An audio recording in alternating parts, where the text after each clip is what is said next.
All right, this is how you get the radiator out of a Can-Am Defender XT. You gotta pull these corner panels off first.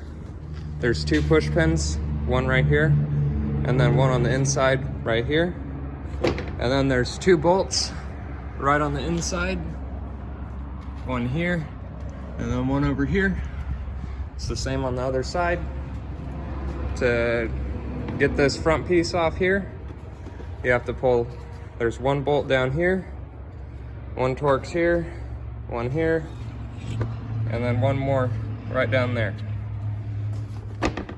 You also have to pull off, there's 1 bolt here, 1 bolt here, and then there's a little strap that goes around right here, and it bolts in. It bolts in right in here. That should get this front panel off. And then we'll see what's wrong. All right, there are 2 bolts, 2 Torx bolts here, T30s holding this wiring tray in. You're gonna wanna take a picture of the wire colors down here to make sure you get them back in the right spot. Just watch out, because when you pull that front grille off, you're gonna have to detach these headlights. And then there's this 1 wire down here, I don't know what it's for. Same on this side. There's also a push pin that pushes up into that lower grille piece that you have to push out, 1 on each side. It's really hard to see. To get to the radiator, you're gonna have to pull these 2 bolts off up here, 2 bolts in here, another 2 in here, and then these 2 up here, and should be able to get to the radiator. Got to pull these 4 bolts out of the fan shroud, and these push pins out of these holes here and here, and off this side here. To take the radiator mounts off, you have to get the bolt out from there and there, and you have to get that bolt out from in there. You're gonna need long extensions.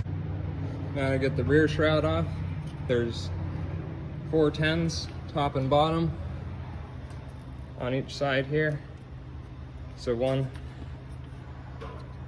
in each of these spots. After that, you'll be able to get the radiator off after pulling these hoses, and that should be it. Now you can probably see why we're pulling this off. The customer said that it was overheating all the time. This is probably their farm side by side here. It's all packed with seed heads. The radiator is completely plugged. Like, there's no open spots at all. We're hoping that we can just lean it forward after getting this fan shroud out of the way and just blow it all out from the back side, get it cleaned up and on its way. All right, here she goes.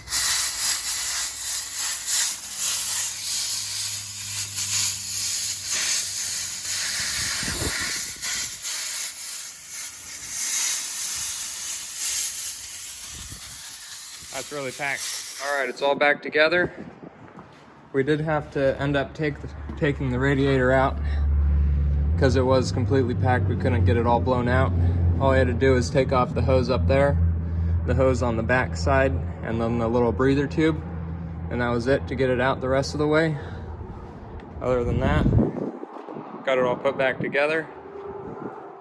Just take pictures of all of it before you take it apart, and you should be okay. Remember to double check all your wiring connections and push pin locations. You know, just watch out, because these things have wiring and push pins all over them.